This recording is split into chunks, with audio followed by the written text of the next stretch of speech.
What's up, everyone? Thank you for listening to another episode of the Sawyer Brothers Show. Please be sure to follow and subscribe to the show on Apple Podcasts and Spotify, and then follow our podcast accounts and SDI accounts on all socials. We post daily on Instagram, TikTok, Facebook, and YouTube. We appreciate the support and listens greatly.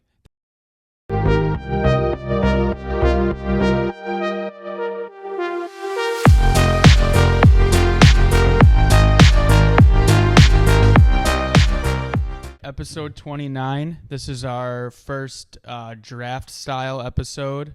Today we're going to be going back and forth, drafting feelings, memories of being a youth hockey player.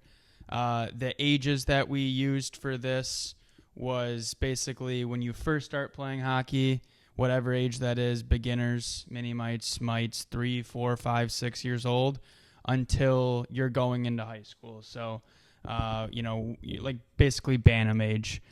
We have another one that we'll do later that will be kind of things associated with high school hockey, and juniors or whatever it may be. But this one's just strictly about playing hockey. One thing that we will add to start here, we're not going to draft. One of our options or choices is not going to be as simple as scoring a goal or getting an assist. Obviously, getting points, scoring a big goal, something like that is the best part about playing hockey, probably. I mean, other than, I guess, the things we'll talk about. But we know that is probably going to be everyone's first choice. We wanted to be a little bit more creative and have more fun with it than just those two things. So we'll take our turn going back and forth here. So for the draft, what we'll do is we'll each pick a memory, and then, like, if he picks it, I can't pick his, obviously. And we're just pretty much choosing our best list and who has a better list of favorite memories or best feelings as a youth hockey player. And then we'll compare, and then we can put it out there and see. Everyone can maybe see who thinks we have a better one. So. Yeah, we'll have a list that goes out at the end of this. We'll ask for people to kind of choose who they think had the better team of memories. All right, Andy. So you're older. You can start first. What is your first draft pick for youth hockey memories? So the first thing I put on here was missing school on Fridays for tournaments. This is something that when you look at your schedule for the season, I know every hockey player looks at when their tournaments are, whether they're away or they're a local tournament, whatever. And most youth hockey tournaments begin on Friday during the day. Maybe you don't have 2 games during the day, but you probably have at least 1 game on the day Friday. So because of that, you get to miss school on Fridays. Remember, like, when you would miss and stuff, and then, like, you come back the next Monday and you felt like you missed a whole week, and you're like, where, like, and, like, I remember the day of missing, you, like, woke up and you're like, I'm so cool. I don't got to go to hockey today. Like, you don't got to go to school. I mean, you don't got to go to school today, and then you go to, like, you're, like, it's like 10:30, and you're like, oh, I would be in this class right now. Yep. Like, sucks that they're there right now. Yeah. No, So. It's the best. It's exactly what I remember all throughout the day. Like, say I had an 8 o'clock game, you're done with the game, and the day feels so long too because your whole schedule's out of whack, and you're like, yeah, this class is in math right now. They're doing this, and I'm just off playing hockey. So it is. I don't know. I chose that as the first one because, again, like, that is something that every hockey player can relate to, because you miss school regularly, and then there's certain times.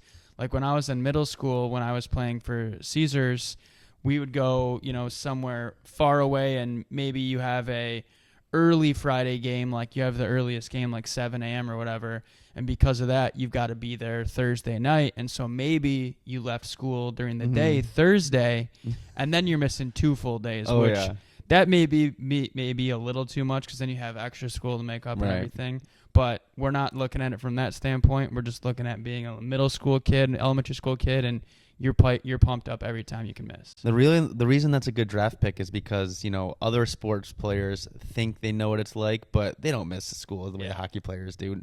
I always loved growing up when other people from other sports would be like, I know what it's like paying what we had to pay and, like, traveling the way we travel. And I'm not saying other sports aren't expensive and don't have to travel, but I'm sorry, hockey beats them all by a lot. So. Yeah, completely. So, all right. Well, my first pick in my draft is the feeling of relief after your coach says you're done conditioning for the skate. So I just remember growing up, like, and when you're not old enough to comprehend what the reason for the conditioning is, you just think it's the end of the world. Like, oh my gosh, I have to go to the blue line and back. I got to go all the way down and back. And then finally, when either the buzzer goes for the curfew clock, or just your coach says we're done, just that feeling of, oh, we're done. That was 100% first round draft pick worthy, because that was just the best feeling. It was something I thought about too.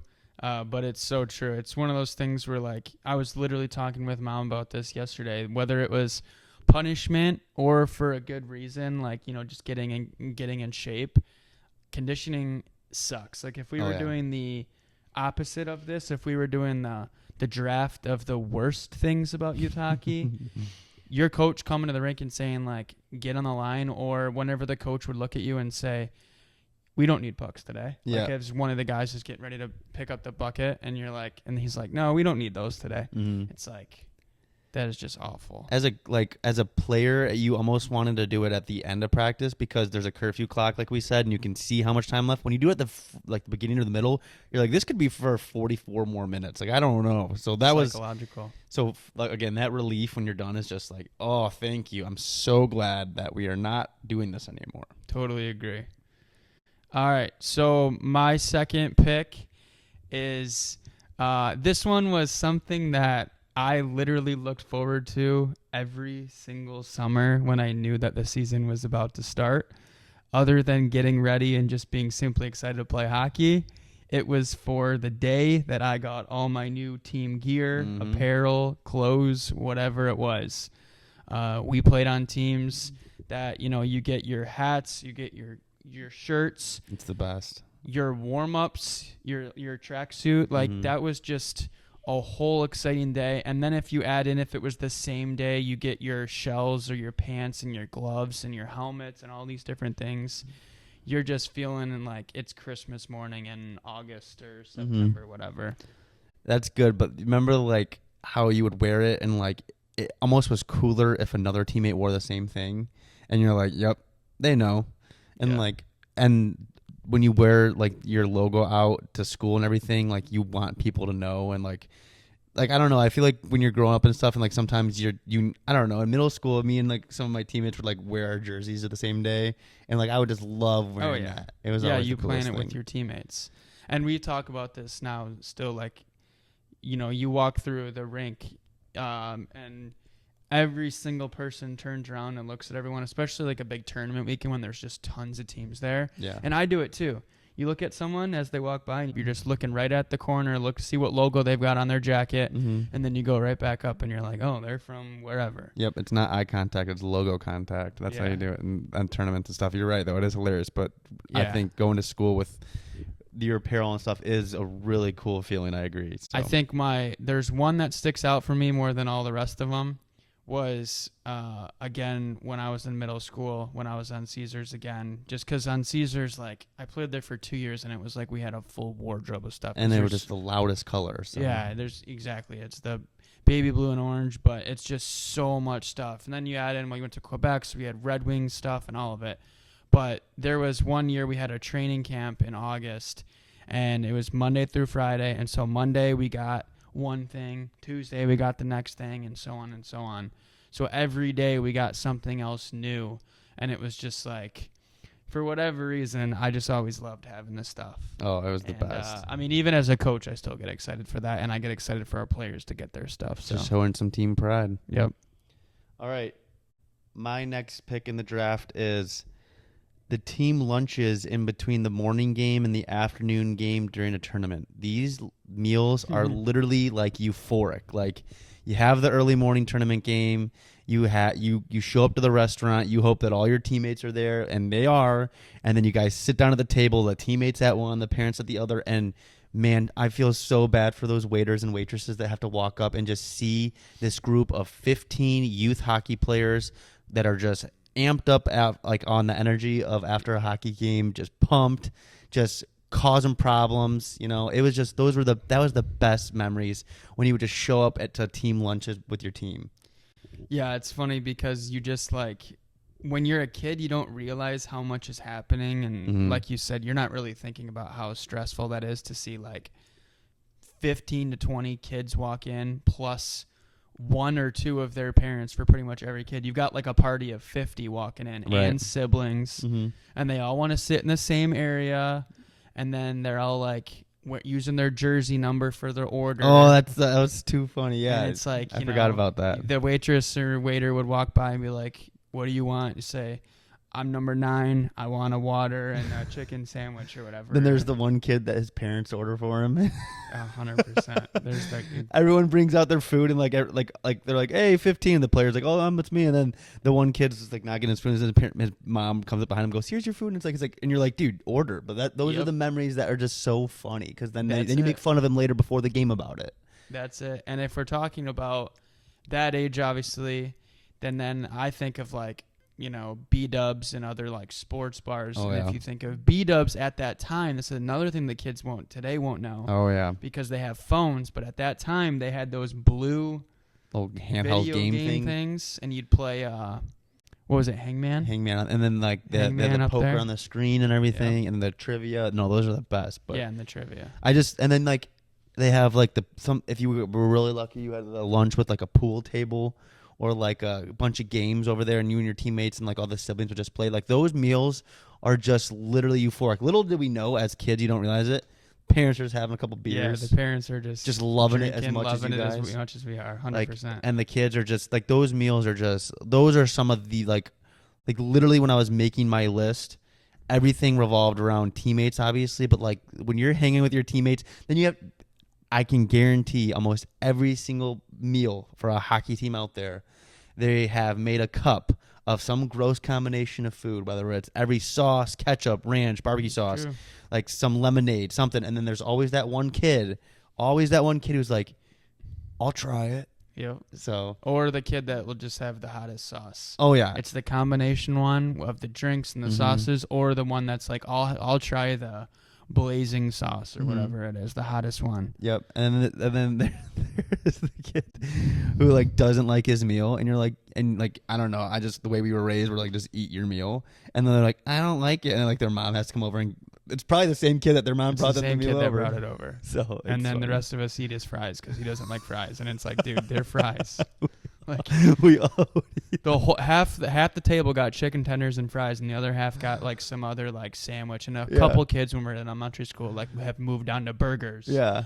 But they're always plain cheeseburgers. And there's the one kid that gets all the stuff, and the other kid who doesn't get any. Yeah, it's a whole thing. Yeah, he got a chicken stir fry, and he's like, "Mom, there's like peas in this. I don't like this." Yeah. That's good. All right. So my third one. This is something that I did not think about right away. I had pretty much made the majority of my list. I think I had like 8 or 9 things, and then this one came up.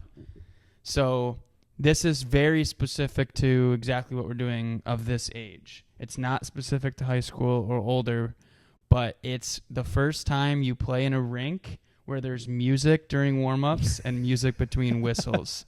And again, I say that very important for being the youth aspect, because in high school, it's standard. Yeah. It's cool, but like every high school hockey game for the most part has music going on. Mm-hmm. Where when you're a kid and you go out on the ice and there's music playing in warm-ups and then between whistles, especially at the beginning, like you think you're in the NHL. Oh yeah. Like that is as cool as can be because you're so used to like having the music in the locker room, and then the coach says whatever, and then you listen to a little bit more music, and then you go out on the ice, and then there's just kind of like you're just on your own. Yeah. You're in your own world, like this, just kind of quiet again.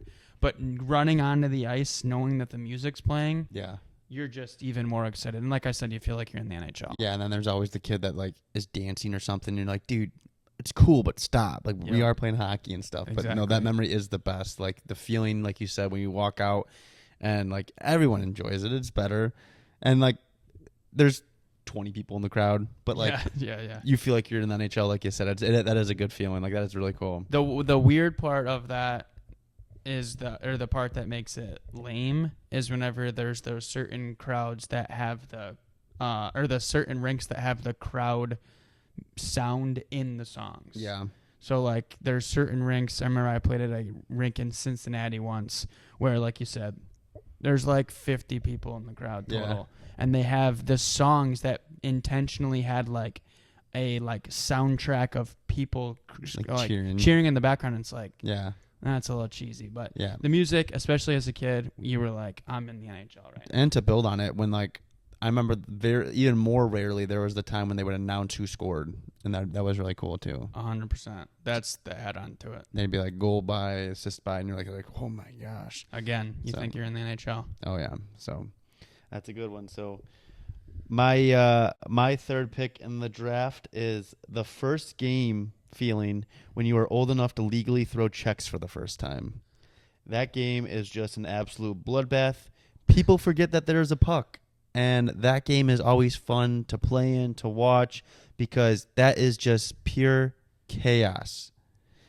I think that is one of the things, like as a coach, like we've coached Bantam age, and that's one of the things I've explained to our teams was like, hey, the spring games, whenever it's the first time hitting, which for us it was Pee Wees, now it's Bantam, it's like, guys, the first team that remembers that there's a puck and we still have to score in order to win, that's the team that's probably going to win, because you're so excited to just run around and check people. Oh, yeah. And there's penalties and all these different things because no one knows how to do any of it. Yeah, it's just the reason it's so crazy is because, like, growing up, like, we're conditioned, obviously. No checking, no this, no that, no body contact. You're in trouble. And then all of a sudden, all those rules are gone. And it's like, it's almost encouraged to, like, go be physical, go be tough. And I just remember, like, all the big guys would obviously go do their thing because, like, in middle school, the age and height difference and, I mean, the weight and height difference are so different. So, like, they just go out there and just take care of business, obviously. And then there's always that, like, one, like, shorter but, like, strong kid who goes out there and throws a check. Mm-hmm. And then that inspires another shorter but, like, maybe not shorter, another maybe not as strong player to go out there and throw a check, and they get, like, stood up, and you're like, and they're like, they learn quickly. But those games are really important because, like, you learn how to throw a check, but like we talk about, you learn how to take a check. I think that's even more important. So, what do you have any memories of your first few games of being able to throw checks? I actually was just thinking about that. I don't remember my first games. I remember the first time I like threw like a legitimate solid check. It was at Victory Honda's rink. We were playing like in like Detroit Chicago showcase. I think we were playing against one of the Chicago teams. And I hit a kid center ice. It was at the Victor Hunter rink because they were hosting. And I fell too, so it wasn't as cool because I checked him center ice or open ice, and I fell into him. Yeah. But, like, I drilled him. And I remember, like, getting up, and then your whole team's, like, banging on the boards. And, this was at the time where, like, I say that this is at the time. It's 15 years ago. It was 2008 probably. Yeah. But, like, we still celebrated checking. It was not how it is now. Like, now it's like you throw a check and then everyone in the rink's like, was that a penalty? Like, I don't know. Was that a head check? Right. At that time, there was obviously head checks that were trying to be eliminated, but you were still allowed to, like, run around and, like, impose your will on someone. Like, throw a hit. If you were the bigger kid, you could throw a hit. The kid that I hit that time wasn't he was like it was a good sized player. Yeah. But another time I remember getting the hardest check I ever got hit was a player that ended up being one of my teammates. Remember this? No. Off the top of your head, you don't remember who this is? No. Was Lord Anthony Grissom, L.A. Grissom, when he was on Honey Baked. I was on Caesars. And this was in 6th grade. And so first year Pee Wee. And I got the puck on the boards as a winger on a breakout. Got the puck, turned around, started to go up the ice, and he just stepped down, and he was like, I mean, he was the tallest kid in the whole entire, like, country, it felt like. And strong. He was strong and just huge, and he drilled me so hard, and it wasn't a head contact because he was just taller, but, like, he hit me, and my chin strap was at my forehead, and I was like, what in the world just happened to me? Yeah. And then, thankfully, fast forward, less than a year later, he was on our team, and I didn't have to worry about that. Oh, yeah. But I got up and just was like, why can I see the ice so clearly? And then I realized it was because my cage was above my head, and then I just wasn't looking through anything, and I was just completely rattled. Bring old school hockey back. Well, what was your – I mean, I think I know the answer. What was your strongest check? Like, what was your best check? I mean, I would say the Is it in Midland? Like The Midland one, I broke the glass. hit a kid through the glass. Checked the kid, and it broke the glass. And then Every hockey player's dream. Is that on your feelings list? Because that could be a first-round draft pick. That could be. That one's not as cool as it seems. It seemed way cooler in the moment. The reason it's not as cool is because I checked them, and it broke the glass, which is cool, especially when you're in middle school. Yeah. But the reason it broke was because I checked him, and when he fell, his skate blade went up and hit the glass, and so his skate blade still cool though, shattered the glass. Yeah. But whenever it happens, when you're in 8th and 9th grade, people don't care. That was awesome. And then it was a whole thing because we were in Midland on a Saturday. Yeah. And they had 3 sheets of ice, and we were at the one all the way to the left when you walk in. Mm-hmm. And the rink guy came over and was trying to fix the glass, and he's like, "This is gonna take way too long. We don't have the actual glass." Yeah. So they stopped the game, and we went over to the middle sheet and finished the rest of the game over there. So it was a whole thing. Lucky that they were open. Yeah, it was. Yeah, exactly. And it was a mess because it happened, and I remember stopping and freezing because the ref was right by us and was like, "Don't move, don't move," and the kid was laying on the ground, and I remember looking at him. What's that? You have glass on him? Yeah, on him and on me, and on the owl or on the ice, and the ref was yelling "Stop, stop, don't move," and I remember looking at the kid "Are you good?" And he's like, "I'm good." Are you good? I'm like, "Yeah, I'm good too." And we were just all kind of laughing about it because we're like, "How did this even respect to happen?" hockey? Yeah, that's unreal. No, that's too good. So that's my memory is when you can start checking and then obviously leading into checking. But yeah, that's a good one. All right, I'm trying to think of which one to go with here. I will say so this one goes along with the tournament feeling as well, which I guess we could have a whole draft just on tournament things, but this one doesn't have to be a tournament, but a lot of times it happens that way because you play early in the morning. But I wrote the feeling of walking into a rink when it's the first game or practice in the morning and no one else has played that day yet. Oh, yeah. So the reason that is because you have the sound of the rink where all you can hear, and this is a very specific memory or a very specific feeling, but you're standing outside your locker room or you're walking from the door to the locker room, and all you can hear is 2 things. One, the lights make this weird little buzzing sound in the background, and it's it's almost loud because it's so quiet in there. Oh yeah. And then the other sound is you hear your team or the other team in the background in the distance in their locker room all the way down wherever it is where you're walking. So there's 2 it's very quiet, but it's very distinct. There's the muffled, if they have a speaker going, the muffled sound. Exactly. Exactly what I mean. You can just hear it kind of over there somewhere. And then the smell of the rink is the best part. I don't know if it's the clean ice or what it is, but it's different from the rest of the day because nothing's happened yet.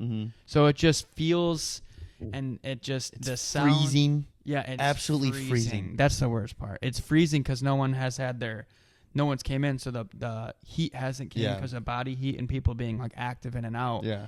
So that part sucks, but the noise and the feeling and the smell of the rink, I think the cold makes it better because you're getting cold, yeah. You're getting dressed, freezing, and then you walk out and there's almost a mist in the air. Yep. You're where is this mist coming from? Yeah, a smoke or I don't know, I don't know what I'm looking for, but it's just it's so quiet. It's like you said, a quiet before the storm, or calm before the storm. Calm before the storm. It's just that feeling is the best. Yeah. So I would say the early morning smells and sounds of being the first team in the building. Oh yeah. And like I said, it doesn't have to be a tournament, but a lot of times it is because you got 7 a.m. tournament games. And then when you get on the ice for warm-ups, it's so loud when they start cutting up the ice, your feet get on it. That was my other note. Was the other sound is when your skates first touch the ice because it's extra loud. It's so loud. It's a major echo. And then the parents slowly filter in and it's freezing and they're oh, that is the best feeling. That's a good draft pick. It's so good that I had it on my list too. Oh, did you? What, early morning game? I had early Sunday morning semifinal game during the tournament. Oh yeah, pretty much. That's perfect. All right, so my next one is a simple one, but it literally, I don't know. I feel it's different now for kids for some reason. But when we were growing up, the best feeling for youth hockey was when you had free ice at the before practice or after practice. I just feel like maybe today, maybe I'm just older, but like I feel like today there's more ice available. I agree with that completely. But like when we were younger, if you just got to go out there and have free ice, not sticks and pucks, when you're before practice or after practice, if there's just nobody on, and you're just like before practice, you're like, is it okay if I get on? And like you like kind of like look around and make sure no one's gonna come and get. And you get on the ice and you just go around and skate around and shoot. Mm-hmm. Oh, that was the best feeling. No, it was awesome. And fortunately, based off our the teams we played on in elementary school when we were squirts and mites, that's why I think we became the players we did, was because my team had the first sheet on Saturday mornings for 3 years. And so we would get there. Me and my dad would normally go at like 7, and we'd be one of the first guys in the rink relating to that last question. Oh, yeah. Or that last draft pick. And you get on, and we just skate around and scrimmage. And it starts from the first guy on the ice to like a 2-on-2 to a full scrimmage. And then your practice begins. And then for you, it was the same thing, but it was in the weekday. You always were the first skate at Icebox. Icebox, yeah. That free ice feeling, and like you go around, and you just like there's always like those couple guys trying to get a scrimmage going, and then there's the other guys like, I just want to shoot some pucks, man. And there's like the older you get, the one kid that's like trying to do drills and stuff, and it's like, yeah, it's cool, but like, dude, we just got some free ice, just enjoy it. Just have fun. And that's the part that the kids don't have nowadays, is because everything is just so structured, and like you said, there's just so much ice that like they don't even appreciate the like freedom of like 5 minutes before practice. Coach, can we go on? Yeah. And the coaches aren't even ready. It's like, yeah, you can go on, and then you're just that 5 minutes. It's the best part of the entire day. It's 100% the best. So all right, so we've done 4 picks each. We're gonna try and do 2 more each. This one is something that actually continues on even as not just youth hockey, but the peak of it is youth hockey. I mean, even at 28 years old, we've done these with our buddies, but it is Chell tournaments. Oh, my goodness. I have, like, went home. My friends have went home because we're so angry at each other. There's been broken controllers. There's been broken screens. There's been a broken projector. There's been a lot of broken things in our house over the years. But the fun that came with playing in a Chell tournament outweighed all of that completely, because you'd have you and a buddy, you and 2 buddies, you and 10 buddies, whatever it was. Yeah. Whether it was a sleepover or, like you said earlier, between games, and you're just like hanging out, trying to waste some time, they're the best because you just choose a team. And unfortunately, like normally you have us, which we have this whole projection of this tournament. We're going to do a round robin with 8 guys. Yep. And then everyone plays once, and you're like, it's been 3 hours and we all want to go do something else. And there's one kid that's like still doing this like on a piece of paper, just like making this. Yeah, exactly. Because we'd get all the rankings and the schedule, but whenever you actually did get it, the hype and the energy and associated and excitement with the Chell tournament. Oh yeah. I mean, there's probably Chell tournaments that were more exciting than the actual tournament game. Yeah. In some scenarios, but that's just because you're kids and you just get excited about whatever. The way I look at it is if there's a big group of people, you're not going to the tournament, you want to be in the first game. That first game, everyone's watching, everyone's entertained. Yeah. And then the second game, it just slowly fades away. And then, like you said, by the 4th or 5th game, everyone's like, all right, whatever. But if you have like 3 or 4 buddies in a tournament, that's the sweet spot because you guys. I think 3 or 4 is perfect. You guys can all play, and that was always the best, like you said, memories and feelings. Like when you could just, like you said, just go to a nice place, just chill. Like you said, when you're supposed to be chilling, like in between games, you have like you can't go outside. You're not supposed to go outside and burn energy. So you're supposed to be chilling, and it's guilt-free like Chell tournaments. Those were always the most fun. I loved it. So, and that's why I say we still do that today because we've done those. I mean, literally within the last year, we've done them. Yeah, we're probably gonna do one again in a couple months when we go to Charlotte to see our buddies. So, all right, my next one, it's very, very simple, and I'm gonna be a little bit more narrow with it, a little more specific. But one of the best feelings, this draft pick is one of the best feelings is getting a new stick. Getting a new gear is cool, but getting a new stick and you're like almost afraid to use it because it's like so fresh. It's so nice. Perfect. It's perfect. The tape job, you spent like perfect amount of time on it. Sometimes your tape job is just not good enough for the first time, so you redo it. Start all over. That new stick feeling, you get on the ice, you get out there, and you've never had a bad first shot with a new stick. Every time you shoot a puck with a new stick, you're like, this is the best stick I've ever had. But that feeling when you get a new stick, that is just like so awesome. I didn't have just that. I had one step further. I had taping a new stick. Okay. But you're absolutely right. Like, I mean, I remember getting my first composite stick at Christmas when I was in like, it was like 3rd or 4th grade. It was the Orange Synergy. And it was just, that feeling was the start of, I got that same feeling every time I got a new stick for the rest of my life. Yeah.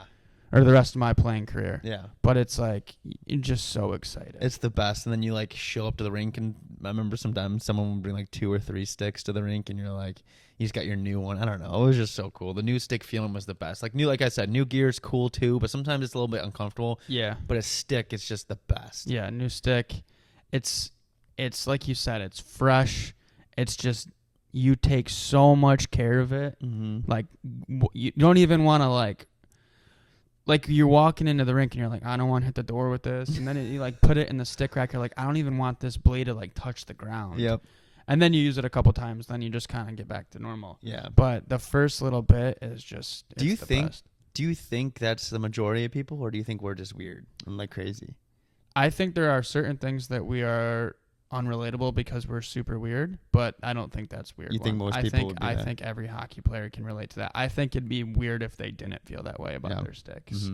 Mm-hmm. Maybe we could be wrong, but I think back to how like my teammates were, and even the kids we coach and everything, about how they are when they get a new stick.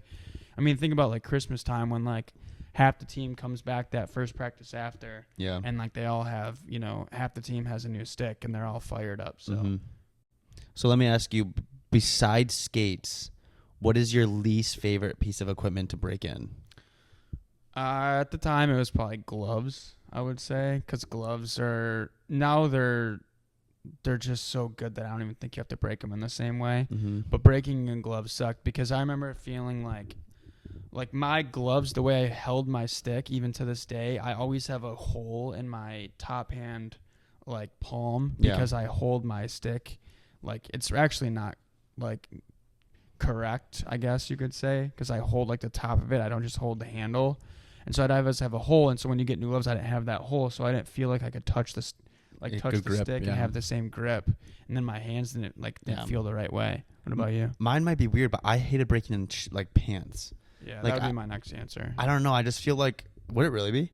I thought people would say like knee pads or something, but like I don't know, when I wear pants, like I just felt like sometimes I get nervous that they're not tight enough or they're too tight, and you just got to kind of get I don't know, I just feel like they were weird. But yeah, the one thing that wasn't hard to break in was a stick, I'll tell you that much. Yeah. So. Yeah, no, pants sucked because you didn't know if they're going to be too big or small or tight, baggy. Because again, if we're talking about when we're kids, like, you're always growing, and sometimes you're getting stuff that's, a little bit big because you're going to grow into it, mm-hmm. or, whatever it may be. All right, we'll do one more each. All right, so for this one, I'm going to do kind of a combo one. I'm going to involve two very, big memories of mom and dad. You probably have the exact same memories, but it'll be a combo because there's one for each. One was Gatorades after games from mom. So I feel like every game, after a game, or after you're done, mom would be in the lobby and ask what kind of Gatorade we wanted. Yep. Or she would just grab one if we were mad or whatever, we didn't walk past her. She always picked the right one, regardless. Yeah, 100%. And then you'd just be waiting she'd be waiting in the car, and you go out in the car and you have the Gatorade. So the Gatorade was always frozen. It's just so cold in a good way because you're done with the game and you're so tired, and life's just so hard whenever you're a young kid playing hockey. Gotta carry your bag, put it in the car. Yeah. Oh, you gotta get rejuvenated with a Gatorade. So that was the best because I associate that with my mom. You got an 8:30 to 3 school next day. Yeah, it's a tough life we lived. And then there's the one that relates to my dad is back to those Saturday morning practices. Was we went to Tim Hortons, and we used to go to Tim Hortons before practice, sometimes after, but before. And my dad would get a medium double coffee, and it was $1.44. So, and he got the exact same thing every time. And so sometimes I would get a chocolate glazed donut or a blueberry muffin before practice. But if I didn't, then we'd get one after sometimes. But those are the two memories that I think of, like hockey related, is being a kid, Gatorades after the game with my mom, and Tim Hortons before Saturday morning practices with Dad. So the food and drink before and after, like right after, immediately before and after the skates. No, that's a great feeling. It's funny, we've talked about those two exact memories just our whole life. Like those are feelings that I'm sure everyone has. Like mine is a little bit different. I mean, I have the same memories, but like when I was a freshman in high school. Yeah, I was gonna say this one's yours. I would get off. We skated at CompuWare Arena. Now it's USA Arena, and there was a nice restaurant there. And every Wednesday we'd practice, and there was like a $5 pizza Wednesday. And I was a freshman in high school. I was hungry all the time. I get in after practice, like you said, just call. And my mom every Wednesday would get a pizza and just put it on my lap, and it was just the best every single time. So then, like the drive home and like I'm just eating the pizza. She was the best for that. So yeah, because you had like a 45-minute drive or whatever on those way home. Mm-hmm. All right, so my last pick in the draft. I've been deciding between these last two the entire time. I'm gonna go with how cool it is to listen to music on a speaker before the game, like really loud. Like when that one kid just brings in that speaker to your locker room before a game, even if you don't like the music, I feel like that's just a cool feeling. Like when you're sitting there, you're getting your gear on, you have the music. Like I said, you don't even care if the music's good or bad. You just like that feeling. Like it kind of equates to what we were talking about earlier. But like then like I remember when we didn't have a speaker and then the other team would, and you walk by their locker room and it's like really loud. You're like whoa, like those guys are real deal. Right. When in reality, one of their parents or older siblings just had a speaker and they just brought it. But yeah, no, that's a great feeling. And I remember the first time we had like a playlist made, it was on a CD. Oh my which gosh. Like that is something again that just makes me feel so old, because it's like, you guys didn't have an iPhone to like Bluetooth speaker it. No, like we had a CD. Like it was a CD that someone built, and on the CD it probably said like pregame playlist Thunder, and it was like 15 songs, and we'd put that onto the radio. Yeah. And you just knew each song was coming on next. But no, that was it. It was hype. No, that was a great feeling. No, talking about all this makes me think about youth hockey and like how fun it actually was and all the amazing memories that came with it, and like how it's funny how these things we're talking about still transition over today's world. Like they literally, like we talk about, like I was actually talking about today at work with, there's a mom who's getting her son into hockey for the first time. And she's like, yeah, like I'm nervous. And I'm like, it's a lot. There's going to be a lot of things to learn, but you're going to make your son love. I mean, your son is going to have the chance to love it or hate it, but more than likely love it. And it's just going to make him the person he is today. Yeah. I'm like, he's going to like literally from youth hockey, he's going to have all these same feelings we just talked about. He's going to love it. He's going to develop new friends. He's going to develop new life skills. He's going to create memories for the rest of his life. I mean, like you said, we're in our mid-20s and late 20s now, right? And we're still talking about youth hockey and how fun it was. 20 years ago. I was 8 years old whenever I was playing in like that Mite team, which is some of these memories. It's literally 20 years ago. So shout out to our parents. Shout out to all the parents out there or anyone out there who can help give someone the chance and the opportunity to play hockey. You know, it's literally, not to be too deep, literally life-changing. Like, I can't even imagine and think about where we would be right now if me or you or both of us didn't play hockey. So it's really cool looking back on these memories. And, you know, we could do 20 more of these each. 100%. Off the top of our head even. So that just shows, like, the amazing feelings and memories that come along with hockey. So. Yep, 100%.